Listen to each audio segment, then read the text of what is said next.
About 50 years ago, an astronaut returning from the moon experienced things that he couldn't find a scientific explanation for. So, with some colleagues, he launched a new science focused on the mind and how it works in the body and across space and time. It's the field of Noetics, where the tools of modern science are used to help us understand how what we think and feel affects us and the world around us. Now, this is Dr. Ruth Miller's Noetic Moments from the studios of KXCR Community Radio in Florence, Oregon.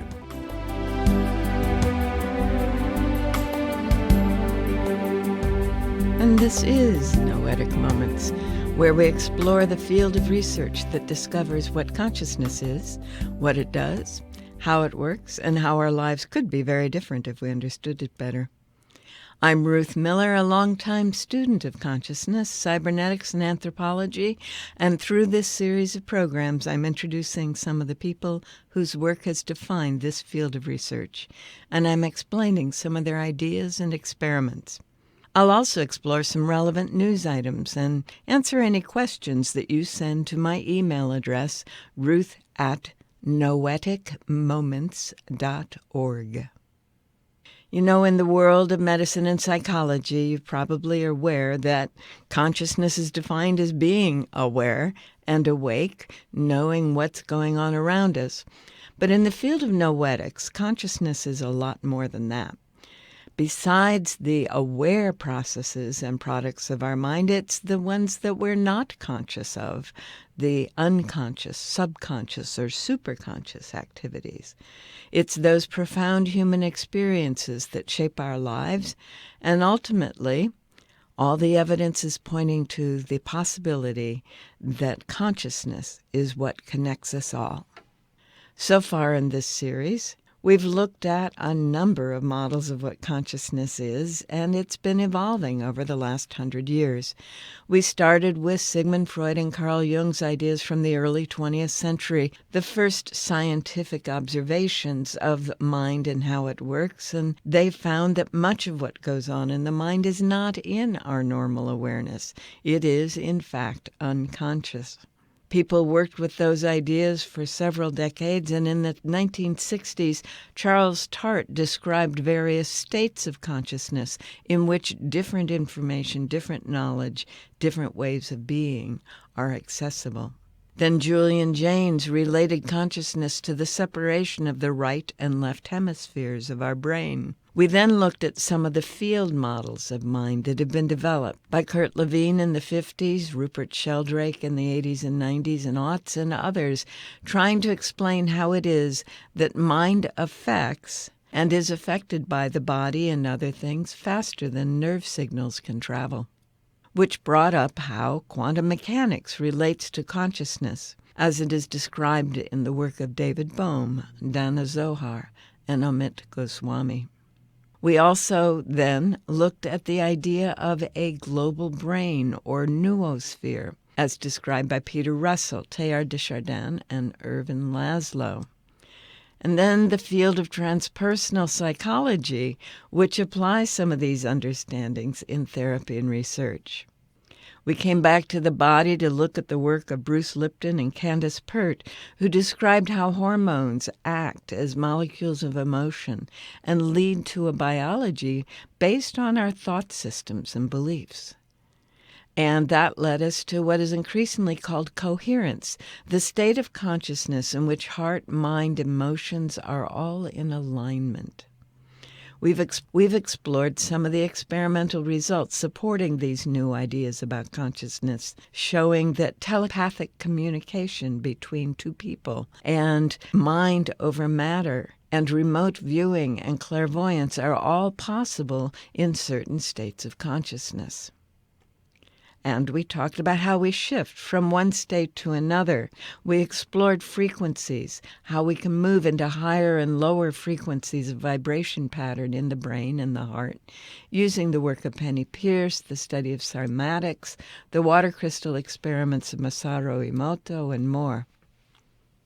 Then for several episodes, we looked at the healing process, how the body heals, and the role that consciousness and energy flows play in the body's response to distress and other threats.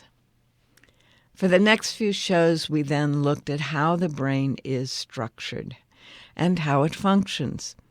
And though most scientists think the brain is the origin of our consciousness, experimental results and scans are showing that the brain is more accurately understood as a bridge between the mind and the body. So last week, we heard demonstrations that a person's mind continues to function even when the body, the heart, and brain have ceased. They've flatlined, been declared dead. And we will talk more about that today. You can catch up on those past shows on the KXCR.net archives. Click on that little cloud that's up on the banner at the top of the screen to get the archives. And on our website, www.noeticmoments.org, where you'll also find links to the books, authors, and video clips that I use as part of the show. Now, the idea that we came up with last week, that our mind, our individualized consciousness, not only exists outside of the body, but doesn't require the body to continue to exist, is totally outside the realm of materialist science, totally ignoring thousands of documented accounts and hundreds of experiments. Materialists, or physicalists as they're sometimes called, insist that the mind must be a function of the chemical reactions going on in the brain. What noetic scientists have consistently observed, though, is an activity that is perceived by the brain and transmitted to the body, rather than generated by the brain. Mind, noetic science says, is non-material, not matter, and not a function of matter, although material experiences can affect it. Its activity is measurable as electromagnetic energy in EEGs and MRIs, for example, but even that is not mind. It's the signals resulting from mind interacting with the brain. At some point, we'll take a look at how that interaction may occur. But for today, I want to look more at what mind might be if it's not material and not electromagnetic energy. I'm going to draw on the work of Ervin Laszlo, who we heard about when we were talking about global mind a while back. He's a systems scientist, and his field model for mind he calls the Akashic, or the global mind. I'll let him explain it to you. In the last several months, let's say last 6 months, several new theories came from quantum physics, quantum field physics, based on data, based on experiments, which show that this world on the quantum level, and probably also on the level of living organism, is intrinsically interconnected. It's a holographic universe. Space and time are not separate realities and not passive backdrops. They are an active information field, which is holographic. So all things are given at all times, at all points. And this is now coming through from the hard sciences. We recognize this, that our brain can communicate with this field, you see. And therefore, some of what goes on in the brain, which picks up a great deal more than we come to our consciousness, but some of these things that are picked up by a brain or nervous system can be allowed to go into your consciousness. You can be aware of it. And if we recognize that, then of course we become switched into this holo network, you know, which is really the reality of the cosmos. Otherwise we're dealing with only with phenomena. We're dealing with disease, you're dealing with the symptoms, if you would, but dealing with really the causes, the originating factors. Then you have to go back to the information that we pick up from the world and how we treat that information, how we cope with it. I have a new book coming which has an ambitious title, but the subtitle explains a little bit. The title is Immortality, and the subtitle is The Hypothesis of the Continuity of Consciousness. Because what I'm saying is that consciousness is not uniquely related and dependent on the brain. Even when the brain stops working, like we know in near-death experiences, you know, out-of-body experiences, also in after-death communication. There's so much evidence for this now. I've collected this evidence now for some time. I'm working also with my colleagues on that. And we have about 300 pages of just evidence of how there's consciousness beyond the brain. And then I show how the new quantum physics can give you an explanation how this is not imagination, this is not a miracle, this is physical fact. The universe conserves information. And your brain creates information, and that information can survive the brain. Conceivably becomes reassociated with other brains. But certainly, even in the absence of the brain, in this cosmic field, which I call the Akasha or Akashic Field, the information is present and it develops. So the universe is basically an information field, which evolves through the body, but also evolves beyond the body. That was from a 2014 interview at a conference in Europe. Laszlo was explaining how it is that the universe is structured in such a way that information is retained in it. He has written a number of books. The one that I'm going to be drawing on for this, Quantum Shift in the Global Brain, I talked about it some time ago when we were talking about fields. In this book, Ervin Laszlo talks about an experience that he had. He was sitting in a home in Italy with a number of other people at 7:30 p.m., which was the scheduled time for a man's radio to start providing input from the other side of the veil. Apparently, day after day, this particular man, with his particular old-fashioned radio, was able to access voices of people who would be considered in our world dead. And Laszlo was checking this out, and he was sitting there with these other people. And what he experienced is that after a time, and he gives very specific details of the experience, the radio started speaking his childhood name in Hungarian. Everyone in the room heard this, and it said some other things that were clearly directed for him and nobody else. So that was one of the things that led him to think there is a way that mind continues, that mind can be communicated with regardless of the physical presence. Now, the technique that was being used with this radio is sometimes called electronic voice phenomenon, or ITC, instrumental transcommunication.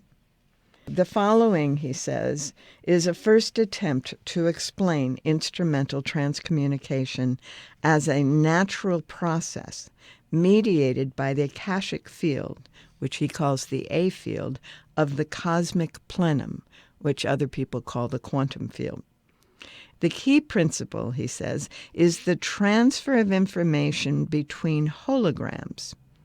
In this case, between holograms generated by interfering wave fronts in the cosmic plenum. He says scientists know that all objects emit waves at specific frequencies that radiate outward from the objects.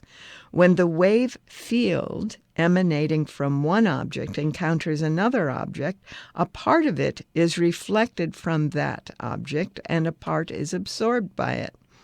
The object becomes energized and creates another wave field that moves back toward the first object that emitted the initial wave field. The interference of the initial and the responsive wave fields creates an overall pattern, and this pattern carries information about the objects that created the fields. The interference pattern is effectively a hologram. The information carried in it is available at all points where the wave fields penetrate. It can be transferred from hologram to hologram if they resonate at the same frequency or at compatible frequencies. He says things in space and time are embedded in the electromagnetic field. The waves they emit are electromagnetic waves. However, things in space and time are also embedded in the cosmic plenum, the quantum field, and in that deeper dimension, they create waves of a different kind, most likely scalar waves. These are non-vectorial waves of pure magnitude. They carry information but not energy, he says. The interference patterns of these waves form holograms that endure indefinitely in the plenum. The information they carry remains available for exchange with holograms resonating at compatible frequencies. So for Ervin Laszlo, each of us is a particular combination of waves from objects and minds that constitute a hologram in what he calls the cosmic plenum. Now, plenum means fullness. We're used to thinking of space as being an empty vacuum, but there's more and more quantum evidence that what we call space is, in fact, a very, very full space that has lots of matter, lots of energy in potential. And these information waves in that plenum, these standing waves and interference patterns that exist in the plenum, are the basis for the potential for the matter and energy. Another way to say that is that the quantum field, that field of potential that is underlying and permeating all that is information in patterns. Those patterns remain in that field indefinitely, and accessing those patterns is simply a matter of learning how to resonate with them. Fascinating stuff. And there are lots of experiments going on in a number of YouTubes with ITCs, and I'd like to share one or two of those with you. Is the energy back up to its normal level on the other side for you guys?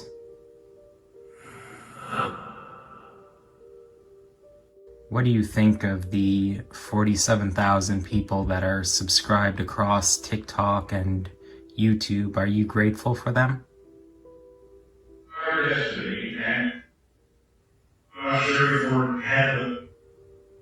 Something about heaven, I think. Yeah. I'll hold on to the top of the device here. You can come through and use my energy if you want.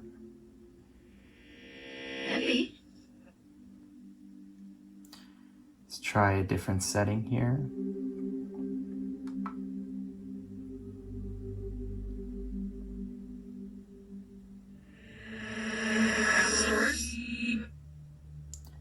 Can you guys use my energy to come through and communicate?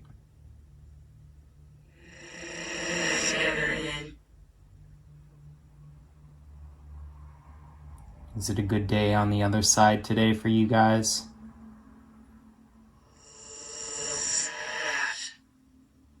That was Cody, who has many YouTube videos playing with his portal device, which is essentially a radio that scans a variety of stations to allow what he understands spirits on the other side of the veil to grab words that are being used on the radio and project them through his portal.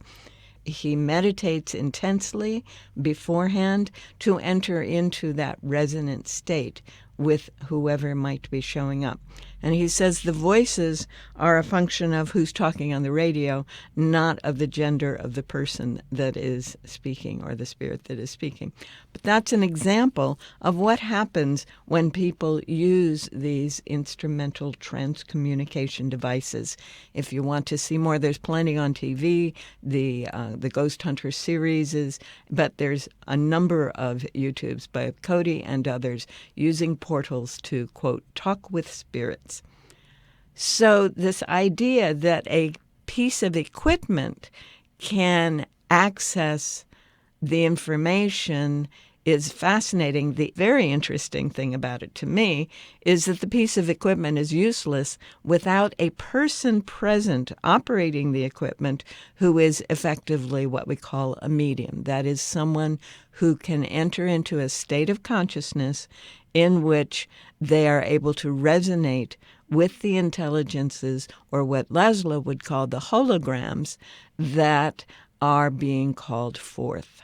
So a whole new range of possibilities there.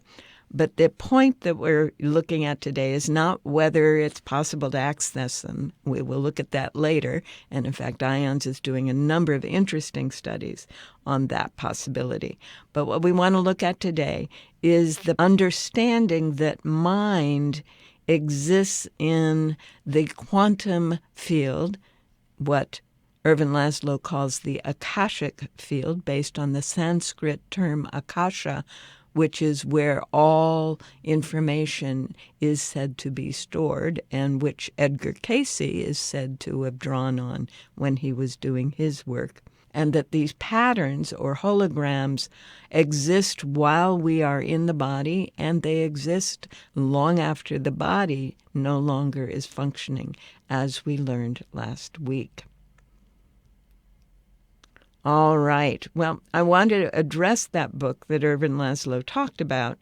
The book is called The Immortal Mind, Science and the Continuity of Consciousness Beyond the Brain by Ervin Laszlo, with Anthony Peake, who's done some other work around holograms and synchronicities. And in the description of the book, which came out in 2014, scientific evidence for the continual presence of consciousness with or without connection to a living organism. It examines findings on the survival of consciousness beyond the body's life. It explains how this correlates precisely with cutting-edge physics theories on information fields and energy matrices. It reveals how consciousness manifests in living beings to continue its evolution. He suggests that there's a new scientific paradigm that is in sync with experience-based spirituality. In the cover, it says, Ervin Laszlo and Anthony Peake explore how consciousness is continually present in the cosmos and can exist without connection to a living organism. They examine the rapidly growing body of scientific evidence supporting the continuity of consciousness. It's one of the series of books that's been put out by Inner Traditions, which is one of my favorite publishers. They are willing to take on things that other people haven't been willing to take on. The book itself has some really good stuff, I'm sure, as you can imagine. And well, I'll give you the contents. The evidence, part 1, consciousness beyond the brain, and they talk about NDEs, and which I'd enjoy talking with you about too if you're interested. After-death communication, as we've just been talking about, instrumental transcommunication, past life recollection and reincarnation are also here. Then it goes into part 2, the science, cosmos and consciousness, the rediscovery of the deep dimension. That's what he was calling the plenum before, which is the fullness. Consciousness in the cosmos. Part 3, the explanation. And he talks about the recall from the Akasha, and that death and beyond is the return to the Akasha. In his afterword, he talks about conscious immortality and the dawn of a new era, which later he wrote another whole book about that.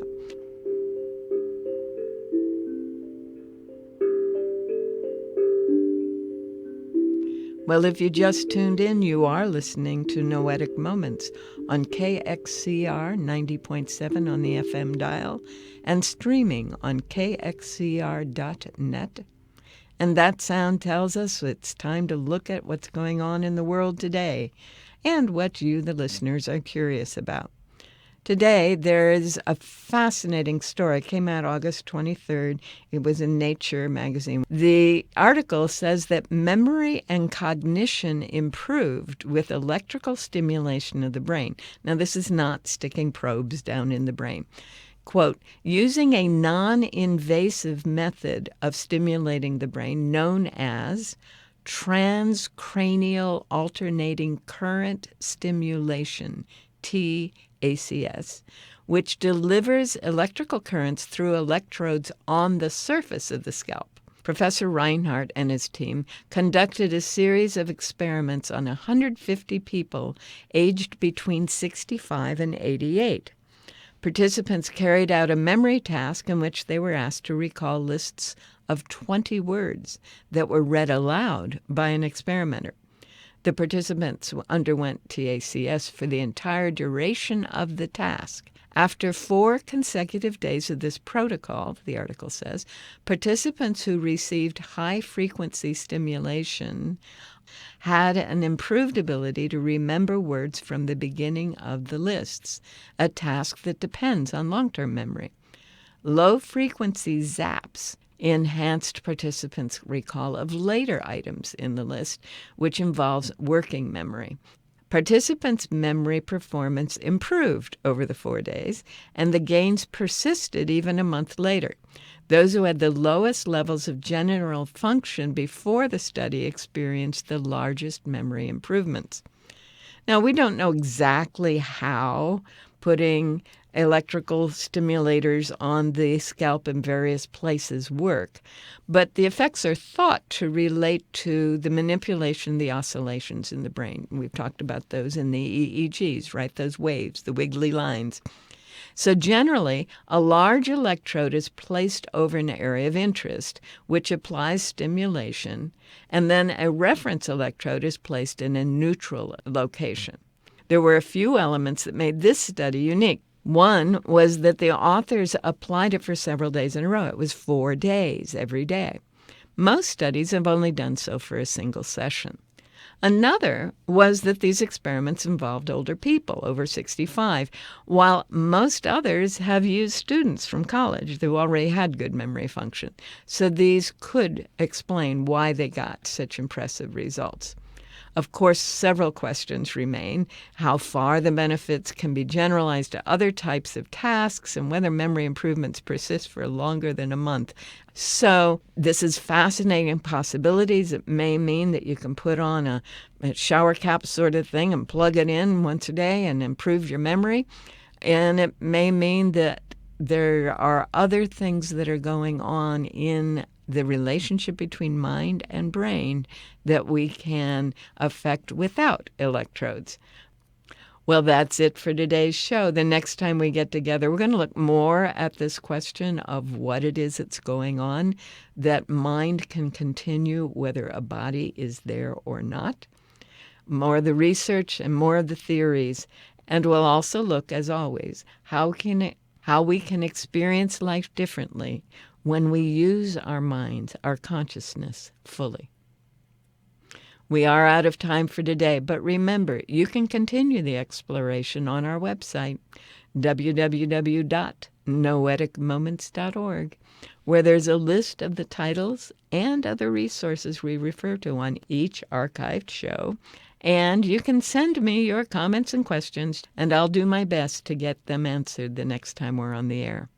For now, thanks for joining me here on Noetic Moments at KXCR Community Radio, 90.7 FM in Florence, Oregon. And I hope you have a wonderful week. You've been listening to Dr. Ruth Miller's Noetic Moments. This program is produced in the studios of KXCR Community Radio in beautiful Florence, Oregon, supported by you, our listeners. Our theme music is Tumbling Planets, composed and performed by Jeff Lovejoy. To hear this program again or learn more about Noetic Sciences, search our website, www.noeticmoments.org.